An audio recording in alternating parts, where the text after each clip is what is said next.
নেত্রী সাবেক প্রধানমন্ত্রী তিনবারের প্রধানমন্ত্রী বেগম খালেদা জিয়ার স্মরণে দোয়া মাহফিলের আয়োজন করা কি ওই দোয়া মাহফিলের যে অনারণে উপস্থিত হবেন লাই অনুরোধ করা যার এবং দাওয়াত দেওয়া যার। রাঙ্গুনিয়া উপজেলার সরববাটা ইউনিয়নের ভূমিরকিল ৭ নম্বর ওয়ার্ডত বিএনপি ও অঙ্গ সহযোগী সংগঠনের উদ্যোগে অনুষ্ঠিত এই দিনব্যাপী গণসংযোগ স্মরণসভা ও দোয়া মাহফিল। বিসমিল্লাহির রহমানির রহিম।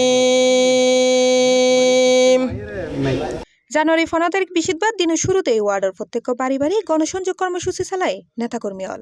এ সময় বিএনপির ভারপ্রাপ্ত চেয়ারম্যান তারেক রহমান ও হুমাম কাদের চৌধুরীর পক্ষে সাধারণ মানুষের হাতে সালাম ও শুভেচ্ছা পৌঁছে দেয় তারা।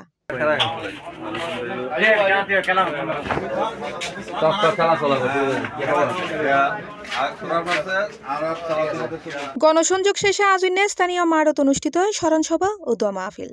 সাবেক প্রধানমন্ত্রী ও বিএনপি চেয়ারপারসন বেগম খালেদা জিয়ার রুর মাগফিরাত কামনায় আয়োজিত এই অনুষ্ঠানত প্রধান অতিথি হিসেবে উপস্থিত আছেন উপজেলা বিএনপির আহ্বায়ক অধ্যাপক কুতুবুদ্দিন বাহার। অনুষ্ঠানে সভাপতিত্ব করে উপজেলা বিএনপির সাবেক সহসভাপতি সেলিমুল্লাহ চৌধুরী, ভূমিরকিল ৭ নম্বর ওয়ার্ড বিএনপির সভাপতি নূর কবির এবং সাধারণ সম্পাদক মোহাম্মদ ইলতুল সওদাগরের যৌথ সঞ্চালনায় বিশেষ অতিথির বক্তব্য রাখে উপজেলা বিএনপির নেতা ও সাবেক ইউপি চেয়ারম্যান জাহাঙ্গীর আলম, চট্টগ্রাম উত্তর জেলা যুবদলের সিনিয়র সহসভাপতি ইউসুফ চৌধুরী, যুগ্ম সাধারণ সম্পাদক ইফতেকার হোসেন রুবেল, সরববাটা ইউনিয়ন বিএনপির সভাপতি জাহাঙ্গীর আলম চৌধুরী, সাধারণ সম্পাদক প্রকৌশলী মোহাম্মদ ওসমান গনি সহ বিএনপি, যুবদল, ছাত্রদল ও স্বেচ্ছাসেবক দলের বিভিন্ন পর্যায়ের নেতৃবৃন্দ।